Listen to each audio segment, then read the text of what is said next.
Good morning students. हम अपने last lecture में ह्यूमन ज्योग्राफी में जो टॉपिक है मानव और पर्यावरण के संबंधों के बारे में उसके बारे में हम बात कर रहे थे।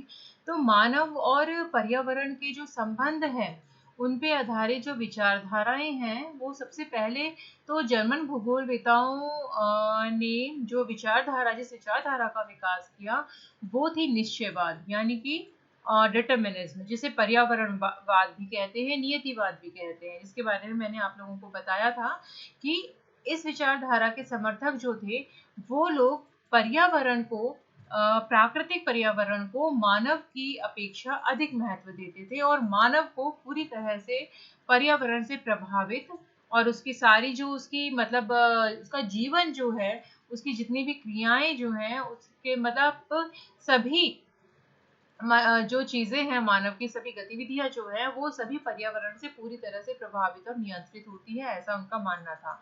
वो मानव को मात्र मोम का पुतला मानते थे। और उसके बाद क्या हुआ कि ये जो निश्चयवादी विचारधारा थी ये अतिशयोक्तिपूर्ण थी कि पर्यावरण को आवश्यकता से अधिक महत्व दिया गया इसमें। फिर धीरे धीरे क्या हुआ, समय के साथ 20वीं शताब्दी के प्रारंभ में फ्रांसीसी भूगोलवेता जो हुए हैं उन्होंने संभववादी विचारधारा का विकास किया, जिसे पॉसिबिलिज्म भी कहते हैं। इस विचारधारा में क्या हुआ कि मानव और पर्यावरण के जो संबंध हैं उनमें मानव को अधिक महत्व दिया जाने लगा। ठीक है, ये माना जाने लगा कि मानव जो है वो अपने प्राकृतिक पर्यावरण को पूरी तरह से वो प्रभावित करता है। इसके बाद लेकिन ये जो संभववादी विचारधारा थी ये भी अतिशयोक्तिपूर्ण थी। इसमें ये माना जाता था कि प्राकृतिक पर्यावरण जो है वो कुछ संभावनाएं प्रस्तुत करता है मनुष्य के सामने और मानव अपनी चयन की सुविधा, अपनी इच्छा, अपनी आवश्यकता के अनुसार उन सुविधाओं का प्रयोग करता है। लेकिन इस विचारधारा के भी अतिशयोक्तिपूर्ण होने की वजह से इसमें मानव को आवश्यकता से अधिक महत्व दिया गया, मतलब स्वेच्छाचारी बताया गया। तो एक नई विचारधारा अस्तित्व में आई जो कि कहलाई नवनिश्चयवाद, नियो डिटर्मिनिज्म। ठीक है, आज हम बात करेंगे नवनिश्चयवादी विचारधारा के बारे में। मानव और पर्यावरण के संबंधों से संबंधित ये जो विचारधारा है, इस विचारधारा के प्रवर्तक जो है वो मुख्य रूप से ग्रिफिथ टेलर हुए हैं। उन्होंने इसे रुको और जाओ निश्चयवाद, यानी कि स्टॉप एंड गो डिटर्मिनिज्म भी कहा है। इसमें क्या है कि प्राकृतिक पर्यावरण और मानव व्यय पर्यावरण जो है वातावरण, उनके संबंधों में बीच के मार्ग को अपनाया गया। ठीक है, तो प्राकृतिक और मानवीय वातावरण के संबंधों को समझने में निश्चयवादी और संभववादी जो विचारधारा है वो दोनों ही विचारधाराएं असफल रही। और वास्तव में क्या होता है कि ना तो प्रकृति का मनुष्य पर पूरा नियंत्रण होता है और ना ही मनुष्य प्रकृति का विजेता होता है। ठीक है, दोनों का एक दूसरे के साथ एक क्रियात्मक संबंध होता है। मानव अपनी उन्नति हेतु मानव अपनी उन्नति के लिए क्या करता है कि वो प्रकृति का सहयोग प्राप्त करे, ये आवश्यक है। और इसीलिए वर्तमान में एक नई विचारधारा का जन्म हुआ जिसे नवनिश्चयवाद, रुको या जाओ निश्चयवाद कहा गया। ये जो नवनिश्चयवाद है इसमें निश्चयवादी विचारधारा यानी कि नियतिवादी विचारधारा, पर्यावरणवादी विचारधारा जो थी, और संभववादी विचारधारा, दोनों का समन्वय हमें देखने को मिलता है। ये विचारधारा इन निश्चयवाद और संभववाद की अतिशयोक्तिपूर्ण विचारधाराओं के बीच का मार्ग, मध्य मार्ग को अपनाती है। वास्तव में क्या होता है कि मनुष्य जो है वो प्रकृति की अवहेलना ना करे, उसका सहयोग प्राप्त करे, क्योंकि मानव क्रिया और उसका जीवन जो है उसके ऊपर प्राकृतिक तत्वों का प्रभाव कमोवेश मात्रा में निश्चित रूप से पड़ता है, कहीं कम कहीं अधिक। ठीक है, और इस विचारधारा को इसीलिए नव पर्यावरणवाद भी कहा जाता है। नव निश्चयवादी विचारक जो हैं वो मध्यम मार्ग का अनुसरण करते हैं, क्योंकि निश्चयवाद और संभववाद दोनों ही विचारधारा जो है वो अब वास्तविकता से दूर है, अतिशयोक्तिपूर्ण है। अगर हम देखें कि नवनिश्चयवाद विचारधारा जो है इसका विकास कैसे हुआ, कौन कौन से भूगोलवेताओं ने इसका समर्थन किया है, तो इसका विकास जो है वो 20वीं शताब्दी के उत्तरार्ध में हुआ। ग्रिफिथ टेलर को नवनिश्चयवादी विचारधारा जो है ये इसका प्रवर्तक माना जाता है और उन्होंने अपनी बुक ज्योग्राफी इन 20th सेंचुरी में नवनिश्चयवादी विचारधारा दी है। ये विचारधारा मुख्य रूप से अमेरिकी, ब्रिटिश, रूसी भूगोलवेताओं के द्वारा दी गई हैं। उन्होंने इस विचारधारा के पक्ष में अपने विचार दिए हैं। अगर हम विचारधारा का नामकरण देखें तो विभिन्न भूगोलवेताओं ने अलग अलग इसको नाम दिए। जैसे ग्रिफिथ टेलर ने इसे रुको और जाओ नियतिवाद यानी कि स्टॉप एंड गो डिटर्मिनिज्म कहा है, जबकि OH के स्पेट ने इस विचारधारा को प्रसंभाव्यवाद कहा है। वूलरिज जो हुए हैं उन्होंने इसे वैज्ञानिक निश्चयवाद कहा है, क्योंकि ये जो विचारधारा है नवनिश्चयवादी ये वैज्ञानिक दृष्टिकोण पर आधारित है। अगर हम डॉक्टर टेथम की बात करें तो उन्होंने इसे क्रियात्मक संभववाद और व्यवहारिक संभववाद कहा है।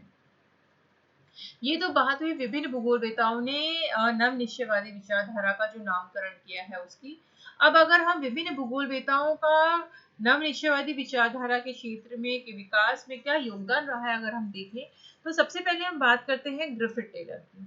ठीक है, ग्रिफिथ टेलर जो है इनका मानना था कि मनुष्य जो है वो ना ही तो प्रकृति का दास है और ना ही उसका स्वामी है और ना ही मानव की कार्य करने की क्षमता सीमित है। और इस संबंध में नवनिश्चयवादी विचारधारा में उन्होंने बताया है कि मानव और प्रकृति में निरंतर पारस्परिक क्रिया प्रतिक्रिया होती रहती है, जिसके परिणाम स्वरूप मानव का जो जीवन है वो सफलतापूर्वक चलता रहता है। पर्यावरण नियंत्रण की उपेक्षा नहीं की जा सकती, लेकिन इसके द्वारा निर्धारित सीमा में भी नहीं बंधा जा सकता है।